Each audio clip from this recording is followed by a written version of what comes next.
Hello, আসসালামু আলাইকুম। Welcome to Sharif commerce academy. আজকে অনলাইনে ক্লাস হচ্ছে MBA final year applied accounting theory এই সাবজেক্টে chapter number 11 fair value measurement IFRS 13। এই চ্যাপ্টারে আজকে আমাদের ফার্স্ট লেকচার। তো এই চ্যাপ্টারে জাতীয় বিশ্ববিদ্যালয় যে সিলেবাস দিছে এই সিলেবাস আলোকে টোটাল এই চ্যাপ্টারকে আমরা একটা ফর্মেটে ভাগ করছি, সেটা হচ্ছে শেয়ার ভ্যালুয়েশন। তো এই শেয়ার ভ্যালুয়েশনটা আমরা থার্ড ইয়ারে পড়ছি, ফার্স্ট ইয়ারে পড়ছি, ফোর্থ ইয়ারে পড়ছি। তো এই শেয়ার ভ্যালুয়েশন এই চ্যাপ্টার থেকে জাতীয় বিশ্ববিদ্যালয় এমবিএ পরীক্ষায় 2015 সাল থেকে শুরু করে 2022 সাল পর্যন্ত যে প্রশ্নগুলো আছে তার একটা অ্যানালাইসিস আমি এখানে তুলে ধরছি। দেখতেছি যে 2015 সালে এই চ্যাপ্টার থেকে পার্ট সি এর 17 নম্বর প্রশ্ন আছে, 2016 সালে পার্ট বি এর 8 নম্বর, 2016 সালের পার্ট বি এর 8 নম্বর, 2017 সালের পার্ট সি এর 17 নম্বর, 2018 সালের পার্ট বি এর 9 নম্বর, 2019 সালে পার্ট বি এর 9, 2020 সালে এখান থেকে কোনো প্রশ্ন হয় নাই, 2021 সালে পার্ট বি এবং পার্ট সিতে দুইটা প্রশ্ন দিছে, 2022 সালে কোনো প্রশ্ন হয় নাই। তোমরা পরীক্ষা দিবে 2023 সালে। 2023 সালে এখান থেকে পার্ট সিতে কনফার্ম একটা প্রশ্ন আসবে, যদি ভাগ্য ভালো থাকে তাহলে পার্ট বিতেও প্রশ্ন আসতে পারে, যেহেতু 2022 সালে আসে নাই। তাহলে 2023-এর জন্য তোমাদের এই চ্যাপ্টারটা খুবই গুরুত্বপূর্ণ একটা চ্যাপ্টার। তো এই চ্যাপ্টারটা আমি চাই যে সবাই খুবই ভালো করে করবা, কারণ এইটাই হচ্ছে আমাদের এই অ্যাপ্লাইড অ্যাকাউন্টিং থিওরি সর্বশেষ চ্যাপ্টার। তো আসেন তাহলে এই চ্যাপ্টারের ক্ষেত্রে অঙ্ক শুরু করার জন্য সর্বপ্রথম আমরা একটু বেসিক ক্লিয়ার করব। সেটা হচ্ছে এই শেয়ার ভ্যালুয়েশন বা স্টক ভ্যালুয়েশন ক্ষেত্রে আমাদের সূত্র হচ্ছে দুইটা। কয়টা সূত্র বলো দেখি? দুইটা। দুইটা। একটা হলো কনস্ট্যান্ট গ্রোথ রেট মডেল, আরেকটা হচ্ছে variable growth rate model. Constant growth rate মডেলটা আমরা কখন অ্যাপ্লাই করব? যে ক্ষেত্রে আমাদের গ্রোথ রেট একটা দেওয়া থাকবে অথবা গ্রোথ রেট দেওয়া থাকবে না, সেটাকে আমরা বলবো হচ্ছে কনস্ট্যান্ট। অর্থাৎ থাকবে না অথবা থাকলে কয়টা থাকবে? একটা। উভয় ক্ষেত্রে আমাদের কি কনস্ট্যান্ট গ্রোথ রেট মডেল হবে। আর ভ্যারিয়েবল গ্রোথ রেট মডেলটা হবে যে ক্ষেত্রে গ্রোথ রেটের হারটা একাধিক দেওয়া থাকবে, অর্থাৎ একের অধিক দেওয়া থাকবে, সেক্ষেত্রে হচ্ছে ভ্যারিয়েবল গ্রোথ রেট মডেল। মনে থাকবে সবার? জি ভাইয়া। তাহলে কনস্ট্যান্ট গ্রোথ রেটটা আমরা কিভাবে বুঝবো? যখন গ্রোথ রেট একটা থাকবে তখন হলো কনস্ট্যান্ট, আর যখন একাধিক থাকবে তখন ভেরিয়েবল। কথাটা আরেকজন ক্লিয়ার করে বলো, আর একটা হয় নাই। যখন একটা গ্রোথ রেট থাকবে বা দেওয়া থাকবে না তখন কনস্ট্যান্ট গ্রোথ মডেল, আর যখন একাধিক থাকবে গ্রোথ রেট তখন হবে ভেরিয়েবল গ্রোথ ওকে, মডেল। এটা ঠিক আছে, আগের জন্য একটু ভুল হয়েছিল। তো যাই হোক, আমরা সর্বপ্রথম শিখব হচ্ছে কনস্ট্যান্ট গ্রোথ রেট মডেলের ক্ষেত্রে স্টকের ভ্যালুয়েশন বা আস্টের শেয়ারের মূল্যকে আমরা প্রকাশ করবো হচ্ছে P0 দ্বারা। কি দ্বারা বলো দেখি? P0। এই P0 ক্ষেত্রে মনে রাখবেন এখানে P এর মান যার থাকবে D এর মান তার থেকে একটা বেশি থাকবে, তার মানে P0 ক্ষেত্রে এখানে হবে কি D1। আর নিচে হচ্ছে কে মাইনাস কি জি। এই কে মানে হচ্ছে কস্ট অফ ইকুইটি আর জি হচ্ছে গ্রোথ রেট। তাহলে কে মানে কি বলো দেখি? কস্ট অফ ইকুইটি, আর জি মানে কি? Cost of equity, growth rate. Growth rate. আর D1টা নিয়ে একটু কথা আছে, সেটা হচ্ছে আমাদের প্রশ্নে D0 এবং D1 এই দুইটার মান প্রশ্নে দুইটার যে কোনো একটা প্রশ্নে দিয়ে থাকবে। এখন কিভাবে বুঝবো আমরা D0 দিয়ে আছে না D1 দিয়ে আছে? মনে রাখবেন ডিভিডেন্ড সম্পর্কে অতীত বা বর্তমান, অতীত বা বর্তমান যদি থাকে তাহলে সেটা D0, আর ডিভিডেন্ড সময় যদি ভবিষ্যৎ নিয়ে কোনো কথা বলা থাকে তাহলে সেটা কি সরাসরি কি D1 দিয়ে আছে। কথা কি মনে থাকবে?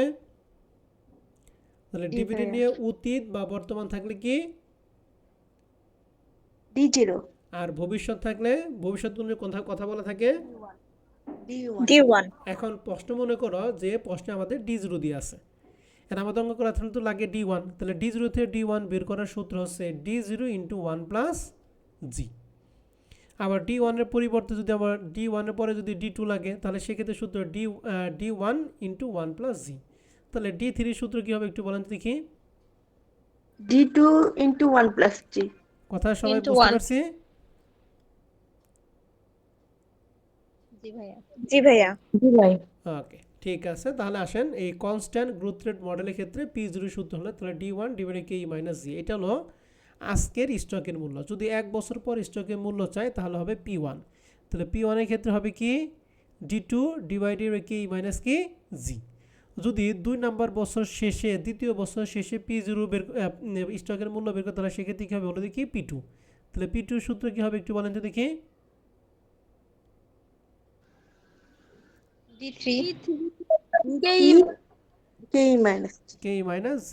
আশা করি কনস্ট্যান্ট গ্রোথ রেট মডেলের সূত্র আমরা মনে থাকবে না?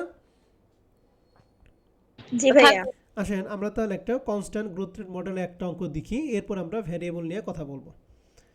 তো কনস্ট্যান্ট গ্রোথ রেট মডেলের ক্ষেত্রে আমাদের একটা অঙ্ক আছে, অঙ্কটা আমরা আগে একটু দেখি কোনটা আমাদের কনস্ট্যান্ট গ্রোথ রেট মডেলের অঙ্ক।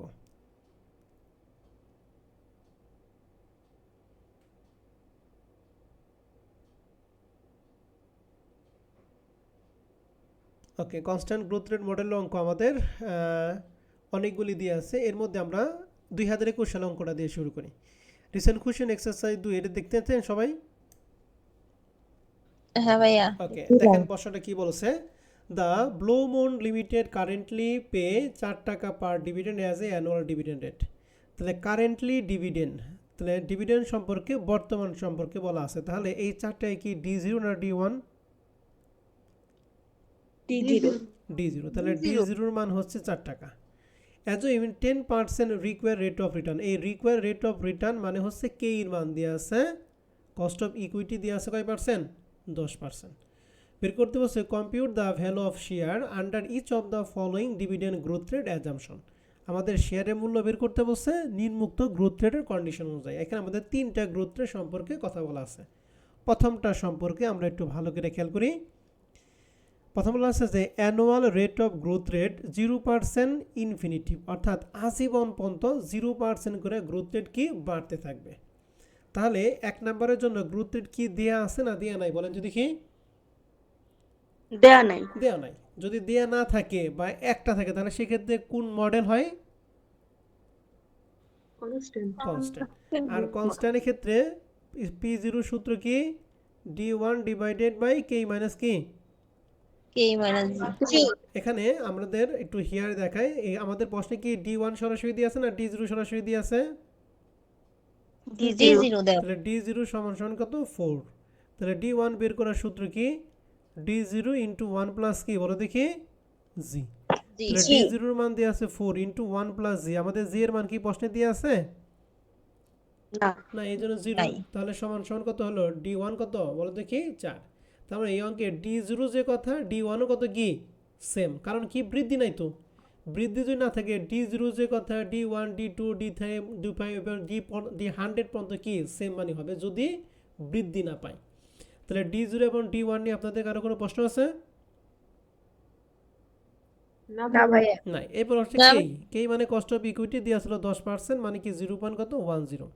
আর জি এর মান কি আমাদের 1 নম্বর প্রশ্নে দিয়ে আছে? না। এর জন্য 0। তাহলে এখন যদি মান বসাই D1 এর মান হচ্ছে 4, নিচে কে এর মান হচ্ছে 0.10, জি এর মান হচ্ছে কি 0। তাহলে এটাকে ক্যালকুলেশন করলে মান পাবো কয় টাকা? 40 টাকা। বুঝতে পারছি? জি ভাইয়া। তাহলে 1 নাম্বার রিকোয়ারমেন্ট ক্লিয়ার সবাই? জি ভাইয়া এবার 2 নাম্বারটা দেখেন। 2 নাম্বার হচ্ছে annual constant growth rate 5% to infinitive. তাহলে আজীবন পর্যন্ত কত পার্সেন্ট করে বাড়বে? তাহলে গ্রোথ রেট কয়টা দিয়ে আছে? একটা দিয়ে আছে। তাহলে গ্রোথ রেট একটা, অথবা যদি গ্রোথ রেট দেয়া না থাকে তাহলে সেক্ষেত্রে কোন মডেল হয়? তাহলে এইটাও কি কনস্ট্যান্ট মডেলের অঙ্ক। তার মানে সেম সূত্রটাই, পরিবর্তন শুধুমাত্র 2 জায়গায়। কোথায় কোথায়? D0 তো আগেরটাই নাকি, আর D1 বের করার ক্ষেত্রে আগে জি এর মান যেখানে 0 দিছে এখন তো জি এর মান আছে নাকি? জি। কত পার্সেন্ট? 5%। তাহলে 5% মানে কি 0 পয়েন্ট কত বলো দেখি? 0.5। তাহলে এখানে একটা মান বের হবে, তাহলে মানটা কত হয়? 1 প্লাস 0.05 যা হবে সে 4 এর সাথে গুণ করেন।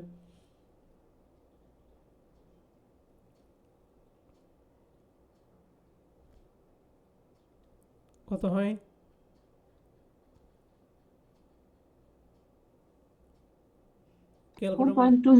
হ্যাঁ 4.2।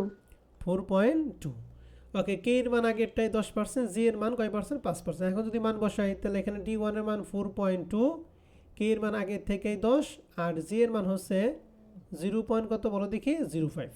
ওকে,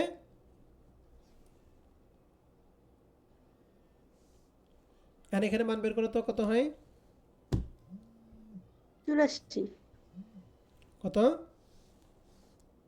84 সবাই কি বুঝতে পারছেন আমার কথা? জি ভাইয়া বুঝছি। জি ভাইয়া। তাহলে পারবেন? জি ভাই পারবো। ওকে, তাহলে কনস্ট্যান্টের রিলেটেড যতগুলো অঙ্ক আছে সব অঙ্ক আপনাদের বাসায় কাজ থাকবে। তাহলে 1 নাম্বার 2 নাম্বার শেষ, 3 নাম্বার অঙ্কটা হচ্ছে ভ্যারিয়েবল গ্রোথ রেট।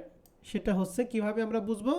দেন লেখা আছে annual rate of growth 5% each of the next 3 year followed by a constant annual rate of growth 4% in the year 4 to infinity। তাহলে এখানে আছে 5% আর এখানে আছে কয় পার্সেন্ট বলে দেখি? 4%। 4%। তাহলে এখানে গ্রোথ রেট কয়টা দিয়ে আছে? দুইটা। তাহলে কোন মডেল বলো দেখি? Variable growth model. তাহলে ভ্যারিয়েবল গ্রোথ রেট মডেলের সম্পর্কে তোমাদের পরে আসি, এরপর আমরা অঙ্ক করব, ঠিক আছে? তাহলে আমরা কি কনস্ট্যান্ট গ্রোথ রেট মডেল অঙ্ক পারবো?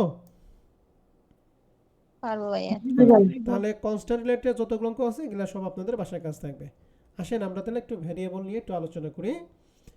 সর্বপ্রথম ভ্যারিয়েবল গ্রোথ রেট মডেলের ক্ষেত্রে অঙ্ক করার জন্য আমাদের 3টা ধাপে কাজ করতে হবে। কয়টা ধাপে কাজ করব বলো দেখি?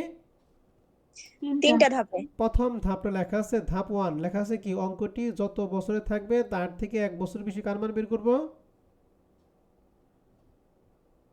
ডি এর মান। ডি এর মান। তার মানে অঙ্ক যদি 5 বছর থাকে তাহলে ডি বের করব কয়টা? 6টা। 6টা। হয়। D1 D2 D3 D4 D5 D6 পর্যন্ত। কথা মনে থাকবে?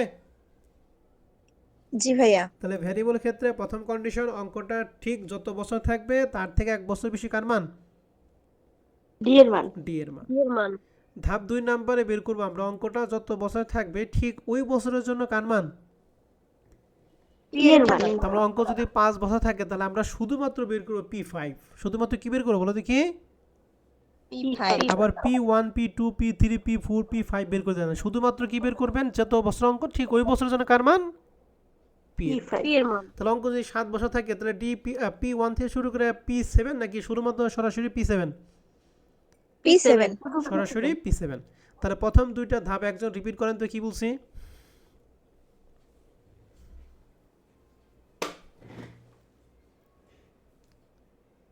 বলেন কি বলছি আমি? প্রথম ধাপে প্রথম এবং দ্বিতীয় ধাপ।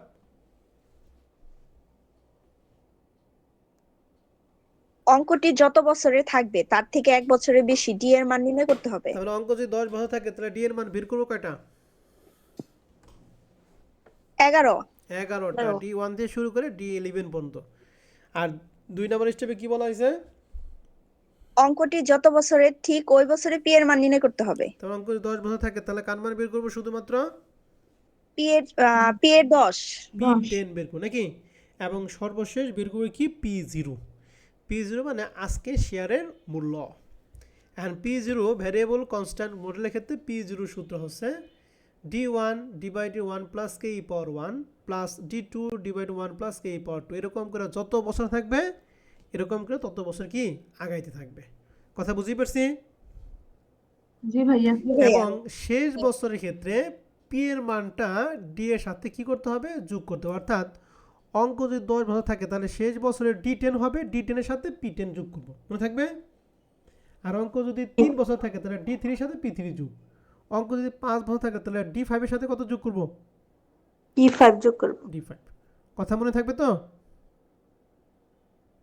জি ভাইয়া। ওকে, তাহলে ভ্যারিয়েবল সময় এটুকু পড়লে হবে, আর এই নিচে সূত্র পড়ার দরকার নেই, এগুলো অটো হয়ে যাবে। তাহলে আসেন আমাদের অঙ্ক একটা শুরু করব। এই বেসিক কোশ্চেন 1 নাম্বারটা যদি আমরা কেউ ভালো করে ধরতে পারি তাহলে আমাদের এই ফরম্যাটের ক্ষেত্রে যতগুলি ভ্যারিয়েবল অঙ্ক আছে সবগুলো অঙ্ক তোমরা পারবা। এই অঙ্কটা ম্যাক্সিমাম প্রশ্ন, যে সর্বোচ্চ একটা প্রশ্নে এতগুলি প্রশ্ন চাইতে পারে, এটা যদি ধরা পারি তাহলে কাজ শেষ। তাহলে এই প্রশ্ন আমাদের কি বলছে? সর্বপ্রথম একটু প্রথমটুকু বললাম না, নিচে বলছে যে earning and dividend are expected to grow at a rate 15% during the next 2 year. তাহলে জি এর মান 15% হবে কয় বছরের জন্য বলেন দেখি?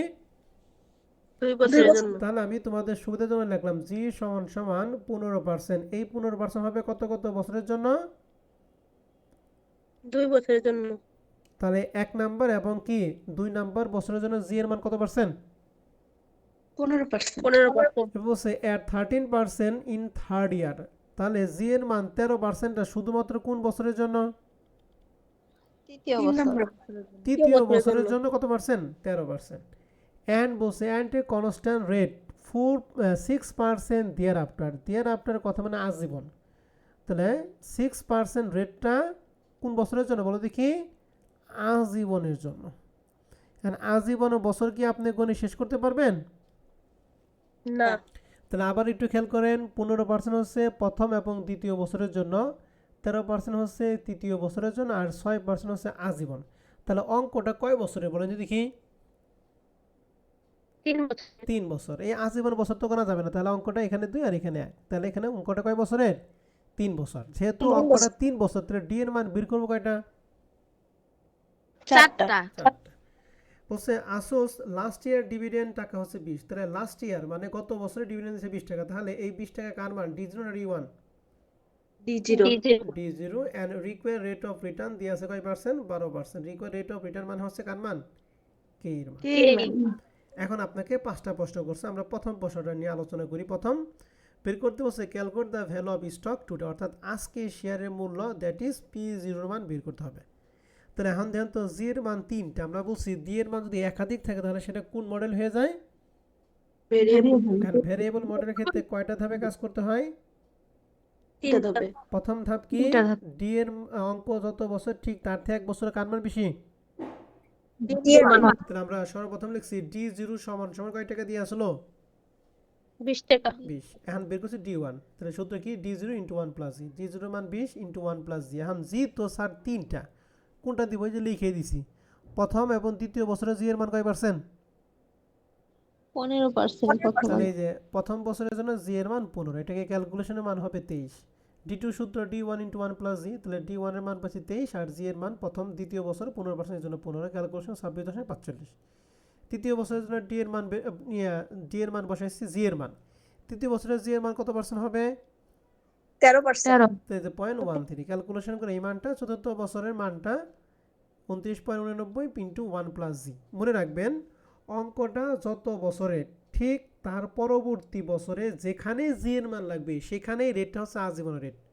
কথাটা কি বলছি আমি আবার বলতেছি, অঙ্কটা যত বছরে থাকবে তত বছরের পরে আমাদের যেখানে জি এর মান লাগবে সেই জি এর মানটা হচ্ছে আজীবনের রেট, মনে থাকবে? জি তাহলে অঙ্কটা যেহেতু তৃতীয় বছর, তাহলে আমরা বের করতেছি কি 4 নম্বর বছরেরটা না? তাহলে 4 নম্বর বছরের যে জি এর মানটা সেটা কোনটা? আজীবন। তাহলে আজীবন হচ্ছে 6%। শুধুমাত্র এখানে নাই, এরপরে অঙ্কে যেখানে জি এর মান সেখানে কোন রেট? আজীবনের রেট, মনে থাকবে? তাহলে এটা যদি ক্যালকুলেশন করি মান পাবে 31.61। ধ্যান তো এই প্রথম ধাপের কাজটাকে আমরা বুঝতে পারছি কিনা? জি সবাই কি বুঝছেন? জি ভাইয়া। জি ভাইয়া। 2 নাম্বার ধাপে বলছিলাম অঙ্কটা যত বছর ঠিক ওই বছর জন্য কার মান? কে এর মান? তাহলে অঙ্কটা কয় বছর? 3 বছর। তাহলে আমরা বের করব কি? বছর। P3। তাহলে P3 ক্ষেত্রে কি আসবে? D D4। D4। নিচে কে মাইনাস কি জি, একটু আগে আমরা কনস্ট্যান্টের ক্ষেত্রে পড়াইছি নাকি? নতুন কিন্তু না, এটা পুরান। তাহলে D4 এর মান 31.68, কে এর মান হচ্ছে 12%, জি এর মান এই যে জি না কোনটা বলো দেখি? আজীবন রেট না? জীবনের। তাহলে আজীবন রেট কত? 0.06। ক্যালকুলেশন করে মান হলো 528। দেখেন তো P3 এর মধ্যে আপনাদের কারো কোনো প্রশ্ন আছে কিনা? অঙ্কটা ভালো করে দেখে নেন।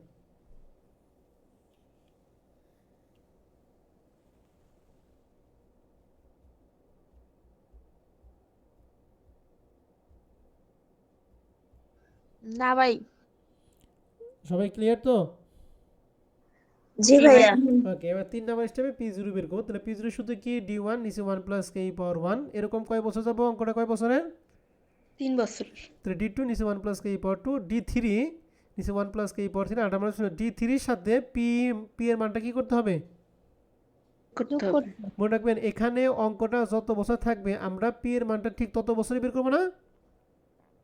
হ্যাঁ। জি ভাইয়া। তার মানে এই P এর মানটা আর এখানে শেষ বছরের D এর মানটা অটোমেটিক প্রত্যেক কি হবে বলো দেখি? মিলা যাবে। অতএব এটা আপনাকে নিয়ে টেনশন করার কোনো কারণ নাই। তাহলে D3 plus P3 divide 1 plus K power 3। তাহলে D1 এর মান বের করছি 23, নিচে 1 প্লাস কে এর মান 12 পাওয়ার 1, D2 এর মান পাইছে 26.45, নিচে 1 প্লাস কে পাওয়ার 2, D3 এর মান পাইছে 29.89, P3 এর মান পাইছে এখানে 528, দুইটা যোগ করে নিচে 1 প্লাস আই পাওয়ার 1। প্রত্যেকটা ক্যালকুলেশন ইন্ডিভিজুয়াল করার পর যোগ করলে মান পাবো 438.73%। এটা হচ্ছে আমাদের রিকোয়ারমেন্ট 1 নাম্বারটা। রিকোয়ারমেন্ট 1 নাম্বার নিয়ে আপনাদের কারো কোনো প্রশ্ন আছে কিনা বলেন?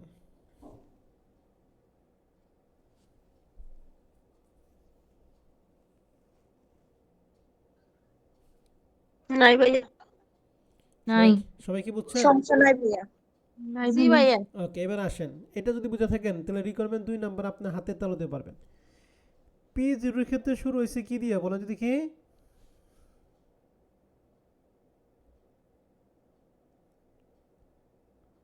P0 এর ক্ষেত্রে শুরু হয়েছে D1 দিয়ে শুরু হয়েছে। এখন 2 নাম্বার রিকোয়ারমেন্ট বের করছে ক্যালকুলেট দ্য P1 এবং P2, তাহলে P1 এর ক্ষেত্রে শুরু হবে কি দিয়ে? D2 দিয়ে। তাহলে এইখান থেকে এই পর্যন্ত মানগুলো আমাদের নিতে হবে নাকি? জি ভাই। কিন্তু পরিবর্তন হচ্ছে নিচে সিরিয়াল কিন্তু আর 2 থেকে না, সিরিয়াল কিন্তু 1 থেকে, অর্থাৎ এখানে পাওয়ার হবে 1, এখানে পাওয়ার কত হবে 2, আর উপরে যা আছে তাই। তাহলে আমরা লিখছি P1 এর সূত্র D2 নিচে 1 প্লাস কে পাওয়ার 1 প্লাস D3 plus P3 divide 1 plus K power কত 2। তার মানে উপরেরটা ঠিক আছে, নিচে শুধুমাত্র কি সিরিয়াল 1 থেকেই শুরু হবে। কথা বুঝতে পারছেন? জি ভাইয়া। জি তাহলে এখানে আমরা মান বসাইছি, মান বসে আমাদের এই মানটা হবে। তাহলে P1 ক্লিয়ার? জি। P2 মানে কি? এখন বলেন P2 এর ক্ষেত্রে আমরা শুরু করে কোথায় থেকে বলো? D3। এই যে তার মানে এই শেষের টুকু না? জি। জি ভাইয়া। আর পাওয়ারটা কি হবে? 3 এর পরিবর্তে কত হবে? 1। 1 হবে। তাহলে এই যে আমরা হুবহুব তাই লিখছি, মানটা বের করছি এইটা। বুঝতে পারছি? জি ভাইয়া। এখন আসেন P0 মানে হচ্ছে আজকের স্টকের মূল্য, P1 মানে 1 বছর পরে স্টকের মূল্য, P2 মানে 2 বছর পর স্টকের মূল্য। বুঝছে? হাবিবা প্রশ্ন করছে, অ্যান্সার পাইছো? জি ভাইয়া। Okay. তাহলে রিকোয়ারমেন্ট 2 নাম্বারটা ক্লিয়ার আমরা সবাই? জি ভাইয়া। জি ভাইয়া। ওকে, এবার রিকোয়ারমেন্ট 3 নাম্বার বলছে dividend yield for the year 1 to 3, তা প্রথম 3 বছরের জন্য ডিভিডেন্ড ইল্ড বের করতে বলছে। ডিভিডেন্ড ইল্ড বের করাটা খুবই সিম্পল। দেখেন ডিভিডেন্ড ইল্ডটা আমি একটু দেখি, আচ্ছা এখান থেকে দেখাইতে হবে, আচ্ছা এখান থেকে দেখাই। দেখেন ডিভিডেন্ড ইল্ডকে আমরা প্রকাশ করব DY দ্বারা। তাহলে যেহেতু 3 বছর, তাহলে প্রথম বছরের মানটা মনে রাখবেন। ডিভিডেন্ড ইল্ড এখানে যা থাকবে এখানে ডি এর মানটা ঠিক তাই। তাহলে ডিভিডেন্ড ইল্ডের ক্ষেত্রে আমাদের শুরু হবে কি দিয়ে বলো দেখি? ডিভিডেন্ড 1 এর ক্ষেত্রে শুরু হবে কি দিয়ে? D0, সরি D1 দিয়ে শুরু হবে। আর ডি এর মান এখানে যা থাকবে পি এর মান তার থেকে একটা কম, তাহলে 1 এর থেকে একটা কম মানে কি 0 না? 0। তখন তো ডিভিডেন্ড ইল্ড 2, তাহলে কি হবে? সূত্র কি হবে? D2 ডিভাইডেড P1 ইন্টু কি 100, মনে থাকবে? জি। বলেন তো দেখি ডিভিডেন্ড ইল্ড 5 সূত্র কি হবে?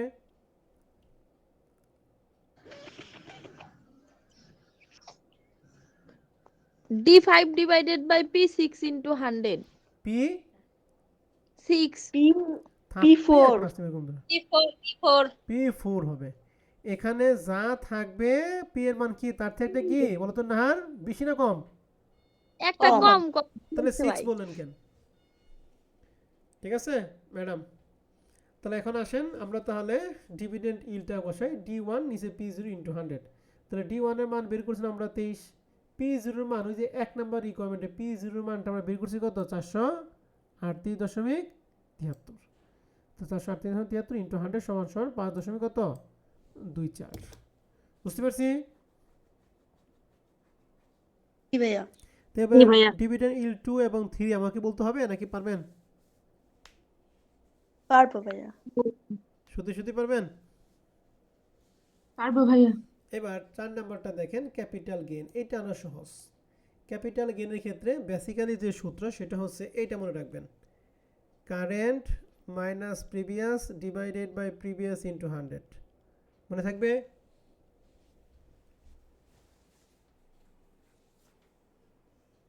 কত সূত্র কি? Current minus previous divided previous into কি? 100 বলেন 100 একটা সূত্র বলেন। Current minus previous divided by previous into 100। Okay, এবার আসেন ক্যাপিটাল গেইন প্রথম বছরের জন্য 1 নম্বর বছরের জন্য কারেন্ট হচ্ছে 1, এই জন্য লেখা আছে। মনে রাখবেন ক্যাপিটাল গেইনের ক্ষেত্রে সব কিছু পি এর মান, ডি এর কোনো স্থান নাই। তাহলে যেহেতু প্রথম বছর আমরা করতেছি 1 নম্বর বছরের জন্য, তাহলে কারেন্ট ইয়ার হচ্ছে 1, তাহলে লেখা হয়েছে P1। প্রিভিয়াস মানে কি 1 এর আগেরটা কি 0 না, 0 এই জন্য লেখা আগেরটা হচ্ছে P0 ডিভাইডেড P0 ইন্টু 100। তাহলে 2 এর ক্ষেত্রে P2 এর আগেরটা কি 1 ডিভাইডেড P1 ইন্টু 100। বুঝতে পারছি? জি ভাইয়া। P3 এর ক্ষেত্রে P3 minus P2 divide P2 into 100। তাহলে বলুন তো 4 এর ক্ষেত্রে আমাদের কি সূত্র হবে? P4 minus P3 3 into 100 P3 into 100। কথা কি বুঝতেন না বুঝেন নাই? জি জি ভাই। তাহলে এখন আসেন মানটা বসাই। তাহলে দেখেন আমাদের মানগুলো একটু দেখে নেই। এটা হলো P1 এর মান 468.45, এটা হলো P2 এর মান 498.17, এটা হচ্ছে P3 এর মান 528 আর P0 এর মান কত 438.73। তাহলে P0, P1, P2 এবং P3 চারটা মান কি আমি বুঝাই পারছি কোথায় কোন মানটা আছে? জি ভাইয়া। তাহলে এখন দেখেন এই যে সূত্র P1 minus P0 divide P0 into 100, এখন এই মান কি আমাদের দেখাইতে হবে? না। আমি তো দেখিয়ে আসছি। তাহলে এইটা পাবো, এইটা পাবো আর এইটা পাবো, ঠিক আছে? জি ভাইয়া। এবার সর্বশেষ বের করতে বসল টোটাল রিটার্ন। মনে রাখবেন টোটাল রিটার্নটা একটা হচ্ছে আমাদের প্রশ্নে কে এর মান কত ছিল বলেন দেখি।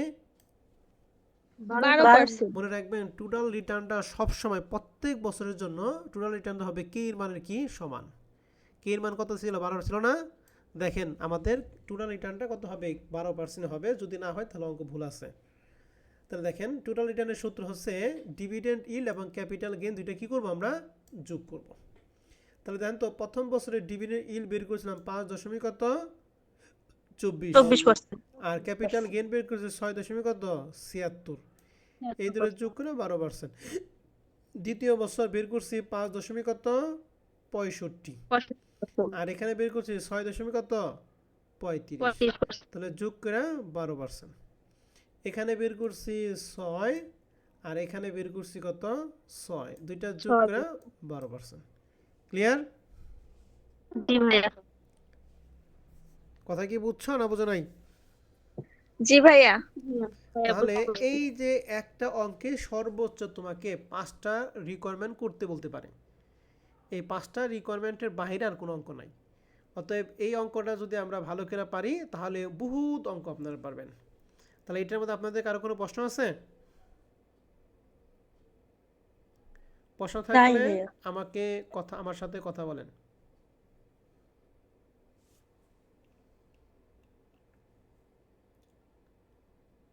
সমস্যা নাই ভাই।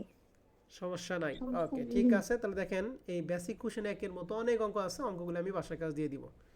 আমি আজকে যেগুলো দিব আপনি শুধুমাত্র ওগুলো করবেন আর বাদ বাকিগুলো আমরা নেক্সট ক্লাসে শেষ করব। হ্যাঁ, তাহলে 1, 2 ধরার কোনো প্রয়োজন নাই। 3 নম্বর অঙ্কটা 2017 সালে MBA পরীক্ষা ছিল। এই 3 নম্বর অঙ্কটা আর এখন যে অঙ্কটা করা এই অঙ্কটা হুবহু এক। বলেন তো দেখি এই অঙ্কে এই 10% জি এর মানটা কোন কোন বছরের জন্য? 1 আর 2 বছরের। আর 2 8% বছরের জন্য 3 নাম্বার 3 তৃতীয় বছরের বছর জন্য। আর 6% আজীবন। আজীবন। তাহলে আমাদের জি এর মান কয়টা দিয়ে আছে? 3টা। 3টা। কয় বছরের অঙ্ক? 3 বছরের 3 অঙ্ক। বছর। 3 বছরের অঙ্ক। লাস্ট ইয়ার ডিভিডেন্ড দিছে তার মানে D0 মান আর রিকোয়ার্ড রেট অফ রিটার্ন কত পার্সেন্ট? 12%। বের করতে বলছি স্টকের টুডে, স্টকের প্রাইস মানে P0 মান বের করতে বলছে আর এখানে P1 এবং P2। তার মানে আগের অঙ্কটাই না? জি ভাইয়া। শুধু রিকোয়ারমেন্ট কয়টা বলছে? 2টা। 2টা। 2টা। এটা তাহলে 3 নাম্বার পারবো? জি ভাইয়া পারবো। এবার 5 নাম্বার প্রশ্নটা দেখেন। 4 নাম্বারটা একটু পরে আসি, 5 নাম্বারটা। 5 নাম্বার বের করতে বলছে Lawrence industry most recent annual dividend. তাহলে মোস্ট রিসেন্ট অতি সম্প্রতি, তার মানে বর্তমানকে ইন্ডিকেট করছে। 30 টাকা কার মান? জিরোর মান। এখানে বলিও দিয়ে আছে। The farm require rate of return 15%, মানে কার মান? কে এর কে এর মান। এখন মার্কেট ভ্যালু বের করতে বলছে এখানে 3 বার। প্রথমবার বলছে dividend are expected to grow 10% annually for 4 year, অর্থাৎ জি এর মানটা হবে 10% কোন কোন বছরের জন্য? 1, 2, 3 এবং 4, followed by 6% constant growth rate from year 5 to infinitive. বলছে যে 5 বছর থেকে আমাদের কত পার্সেন্ট বলো দেখি, 6%, কিন্তু 5 নম্বর বছর থেকে কি আজীবন। তাহলে 5 নম্বর বছরটা আমরা গুনতে পারবো না। 5 নম্বর বছরটা কিসে চলে গেছে বলো দেখি, আজীবনে চলে গেছে। আজীবন। তাহলে আমাদের রেট দুইটা, একটা 10%, একটা কয় পার্সেন্ট, 6%। তাহলে এটা কি ভ্যারিয়েবলের মধ্যে পড়ছে নাকি কনস্ট্যান্টের মধ্যে পড়ছে? ভ্যারিয়েবল তাহলে ভ্যারিয়েবলের ক্ষেত্রে আমাদের অঙ্কটা কয় বছরের? আজীবন। 2 বছরের। থাক, থাপ্পা ওদের 4 বছরের অঙ্ক কয় বছর? 4 বছরের। অঙ্কটা 4 বছরের অঙ্ক। তাহলে আমরা ডি এর মান বের করবো কয়টা? 5টা। 5টা। পি কত বের করবো? 4 4। 4। এরপরে পি 0 পারবো? জি ভাইয়া। এবার বি নাম্বারের জন্য এই 10% কয় বছরের জন্য বলো দেখি? 4 বছরের চার জন্য। তার মানে সেম 10%, 1 2 3 4। আর এই যে কনস্ট্যান্টটা কত পার্সেন্ট বলো দেখি? 0%। তার মানে আজীবন, 6% zero। পরিবর্তে কি 0। কথা বুঝছো না বুঝো নাই? জি ভাই বুঝছি। তাহলে সেম প্রশ্ন। সি নাম্বারের ক্ষেত্রে একই, এই 10% 4 বছর, এরপরে 8% বলছে 5 ইয়ার। তার মানে এই 6 এর পরিবর্তে কত বলো দেখি? 8%। তাহলে পাবো না 5 নাম্বার? জি ভাইয়া। ওকে, এবার 6 নাম্বারটা 18 টাকা কার মান বলেন? Most recent D0। D0 মান D0 মান। কে এর মান কত পার্সেন্ট? 12%। এই 12%। 10%টা প্রথম কয় বছরের জন্য? 3 4 বছরের জন্য। প্রথম 4 বছর। তাহলে 1 2 3 কি 4। এরপরে জি এর মান 6% কত বছরের জন্য? কোন কোন বছরের জন্য বলো দেখি? 5 আর 6 কত কত? 5 5 এবং 5 আর 6। গুড, এই তো ভালো বলছেন। এরপরে 5%টা কোন বছরের জন্য? আজীবন। আজীবন। গুড, এই তো বুঝতে পারছেন। তাহলে এখন বলেন তো অঙ্কটা কত বছরের? 6 বছরের। কয় বছর? 6 বছর। 6 বছর। গুড। 6 তাহলে ডি এর মান বের করবো 7টা, পি 6, এরপরে পি 0 পারবো? জি ভাইয়া পারবো। তাহলে 6 নাম্বারটা, এই যে 7 নম্বর অঙ্কটা সিমিলার কেস 6 এর মতো, 8 নম্বর অঙ্কটা সিমিলার কেস 6 এর মতো, 9 নম্বর অঙ্কটা একটু ডিফারেন্স আছে, এটা আমি আপনাদের এখন করে দিতেছি, এটা একটু পরে আসি। এর পরবর্তী 9 এবং 10 আমি করে দিব। 11 নম্বর অঙ্কটা সিমিলার, আপনারা করবেন। 12 নম্বর অঙ্কটা সিমিলার, প্রবলেম 1 এর মতো আমরা যেটা করাইছি ওইটা।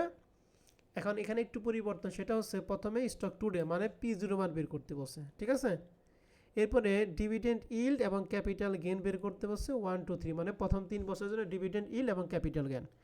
আর বছর ডিভিডেন্ড ইল্ড এবং ক্যাপিটাল গেইন বের করার জন্য P1 এবং P2 ছাড়া কি আপনি কি ডিভিডেন্ড ইল্ড বা ক্যাপিটাল গেইন 1 2 3 বের করতে পারবেন? হ্যালো, বুঝি নাই কথা? না ভাইয়া বের করতে পারবো না। তাহলে P1 এবং P2 না কি করতে হবে বলুন দেখি? P0 এর পরে ওই দুইটা কি করতে হবে? ওয়ার্কিং করে করতে হবে নাকি? বের করতে হবে। ওই দুইটা জি ভাই, ওয়ার্কিং বের- করে এরপরে ডিভিডেন্ড ইল্ড এবং ক্যাপিটাল গেইন বের করবেন। কথা বুঝতে পারছি? জি ভাইয়া। জি। তাহলে 12 নাম্বার গেল, 13 নাম্বারটা করার দরকার নাই। আর 2 নাম্বার অঙ্কটা তো এই যে এখন তো ভ্যারিয়েবলটা এখন পারবো না। জি ভাইয়া পারবো। জি ভাইয়া। ওকে, তাহলে এই এক্সারসাইজ 1 পরে দরকার, এখন করা দরকার নাই। আমরা আগে এখানে 9 10টা করে আসি। 9 নাম্বার অঙ্কটা খুবই খুবই খুবই গুরুত্বপূর্ণ একটা অঙ্ক। এটা কিন্তু ম্যাক্সিমাম পোলাপান কি করবে? ভুল করবে। এটা আপনাদের ভালো করে সবাইকে খেয়াল করতে হবে। লেখা আছে SB company has a book value per share, টাকা দিয়ে আছে 140 টাকা, অর্থাৎ বলা আছে যে একটা শেয়ারের বুক ভ্যালু দিয়ে আছে 140 টাকা, যেটাকে আমরা বলি ফেস ভ্যালু পার শেয়ার। বলছে ইট রিটার্ন অন ইকুইটি 15%, অর্থাৎ এই 140 টাকার উপর তারা 15% করে কি করে? আয় করে। কি করে বলো দেখি? আয় করে। এই 140 টাকা কি একটা শেয়ারের মূল্য না? জি ভাইয়া। এইটার উপর কত পার্সেন্ট আয় করে? 15%। তাহলে এইটার উপর যদি 15% ধরে, তাহলে একটা শেয়ারের আমরা আয় পাবো না?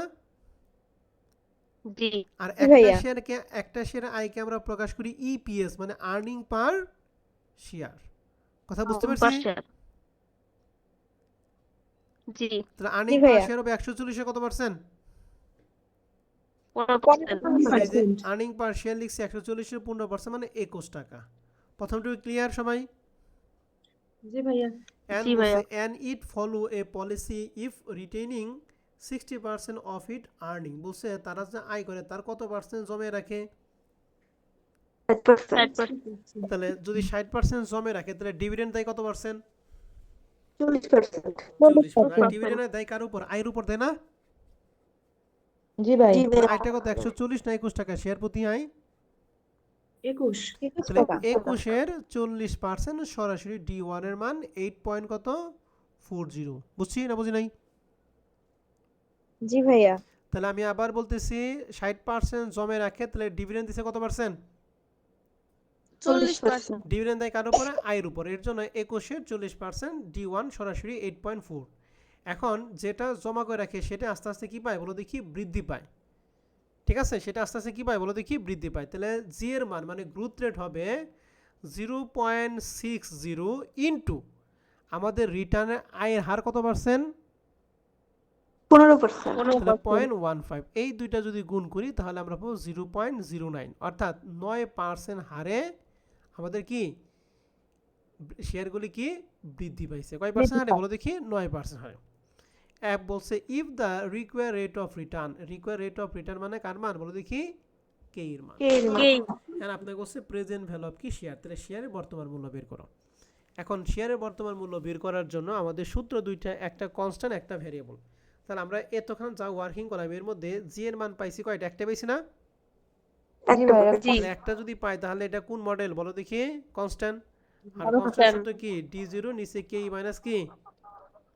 এই মানে জি। এই যে D1 এর মান 8.4, কে এর মান হচ্ছে কত পার্সেন্ট জানি? 17%। আর জি এর মান বের করলাম কয় পার্সেন্ট? 9%। পারবে এখন? জি ভাইয়া। জি ভাইয়া। 9 নম্বর অঙ্কটা খুবই গুরুত্বপূর্ণ একটা অঙ্ক কিন্তু, হ্যাঁ।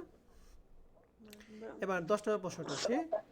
10 নম্বর প্রশ্নটা দেখেন, এখানে 10 নম্বর প্রশ্নটা বলা আছে apex limited currently page A dividend of টাকা 5 টাকা পার শেয়ার অফ ইট ইকুইটি। তাহলে ডিভিডেন্ড দিছে, কারেন্টলি ডিভিডেন্ড দিছে, তাহলে এই 5 টাকা কি D0 না D1? D0। এক নম্বর বলছে if the company plan to increase it dividend at the rate of 10% year, what will be the dividend per share in 5 ইয়ার। বলছে 5 বছর শেষে ডিভিডেন্ডের মানটা কত হবে? যদি প্রত্যেক বছর ডিভিডেন্ড কত পার্সেন্ট করে বৃদ্ধি পায় বলো দেখি? 10%। তাহলে 5 বছর শেষে ডিভিডেন্ডের মান কত? তাহলে 5 বছর শেষে ডিভিডেন্ডের মান মানে কি? D5। কি বলো দেখি? D5। তাহলে D5টা বের করি কি? প্রথমে আমরা লিখি হলো কিভাবে বের করি? D0 মান বের করব, কত মান দিয়েছে? কত? 5। এরপরে D0 থেকে আমরা বের করি কি? D1 নাকি? তাও বের করি কি? D2, এরপর বের করব D3, এরপর বের করব কি? D4, তারপর না D5 নাকি? জি ভাইয়া। এখন এই এতগুলি স্টেপ পার করে আমাদের কার মান বের করতে হবে বলো দেখি? D5 এর মান বের করতে হবে। তাহলে D5 কি পারবো? পারবো। এখন প্রশ্ন হচ্ছে পরীক্ষার মধ্যে একটু চালাকি করতে হবে। এতগুলি স্টেপ পার করে আমাদের যে মানটা, এই মানটা যদি আমি 2 লাইনে করা পারি তাহলে সেটা আমার জন্য ভালো না? জি। জি ভাইয়া। তাহলে 2 লাইনে করার জন্য সেক্ষেত্রে D5 এর সূত্র হবে D0 ইন্টু 1 প্লাস জি। এইটুকুর পাওয়ার দিতে হবে এখানে, যার মান চাবো তার পাওয়ারটা এখানে হবে। তার মানে এই এতটুকু প্রসেসিং করা বাদে আমরা যদি জাস্ট এই মানটা অ্যাপ্লাই করি তাহলে সরাসরি মানটা এতগুলির মান সমন্বিত মানটা বের হয়ে যাবে। এই সবগুলো আর করার কোনো প্রয়োজন নাই। কথা বুঝতে পারছেন? জি ভাইয়া। তাহলে এখানে D0 এর মান হচ্ছে কয় টাকা? 5 টাকা ইন্টু 1 প্লাস জি এর মান হচ্ছে 10% আর এন এর মান কত? 5। এটা ক্যালকুলেশন করে মান হবে 8.05। বুঝছেন? জি ভাইয়া। জি ভাইয়া। এখন আপনাকে যদি D100 বের করতে বলে তাহলে কি আপনাকে 100 বার করতে হবে নাকি সরাসরি 2 লাইনে করতে পারবেন? 2 লাইন। সরাসরি 2 দুই লাইনে লাইনে। করা যাবে। 2 লাইনে করা পসিবল না? জি। অবশ্যই পসিবল। তাহলে এক নাম্বার কি বুঝছি আমরা? জি ভাইয়া। এবার জি ভাইয়া। 2 নাম্বারটা বলছে if the company dividend expected to grow, এই টাকা হচ্ছে 8.5 পার share at the end of the 5 ইয়ার। বলছে 5 বছর শেষে এই ডিভিডেন্ড মানটা দিয়ে আছে কত? 8.50, অর্থাৎ এই D5 এর যে মানটা বের করলাম এই মানটা এক নাম্বার প্রশ্নে আমরা বের করছি 8.05, আর 2 নাম্বার জন্য ওই মানটাই দিয়ে আছে কত? 8 পয়েন্ট কত? 8.5 তাহলে 8.54 এটা হলো D5 এর মান দিয়ে আছে। বলছে at what annual rate of dividend expected to grow, অর্থাৎ ডিভিডেন্ড তো আমাদের 5 টাকা ছিল, এই 5 টাকা থেকে 8.50 যে হয়েছে কত পার্সেন্ট হারে বৃদ্ধি পেয়েছে এটা আমাদের বের করতে হবে, অর্থাৎ কার মান বের করতে হবে, জি এর মান। জি এর মান। তাহলে এখানে এই সূত্রটা আমরা সেম সূত্র অ্যাপ্লাই করব, জাস্ট এখান থেকে ক্যালকুলেশনে কার মান বের করব, জি এর মান। এন্ড ক্যালকুলেশনকে আমাকে দেখাইতে হবে না, পারবেন? পারবো ভাইয়া। সত্যি পারবেন? জি। ওকে, যেহেতু পারবেন তাহলে আর কোনো কথা নাই। হ্যাঁ, 10 নম্বর আপনাদের অঙ্কটা করবেন। ঠিক আছে স্যার এবং ম্যাডামরা?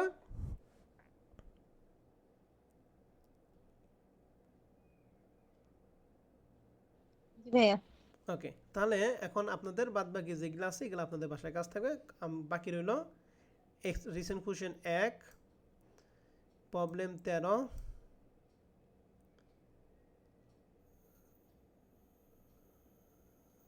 প্রবলেম 4 আর 1 এবং 2। ঠিক আছে, যে কটা বাকি আছে এটা আমরা আগামী ক্লাসে করে শেষ করে দিব। ঠিক আছে স্যার এবং ম্যাডামরা? জি ভাইয়া। ওকে, তাহলে আজকের ক্লাস আমাদের এই পর্যন্ত থাকবে। তোমাদের কারো কোনো প্রশ্ন থাকলে প্রশ্ন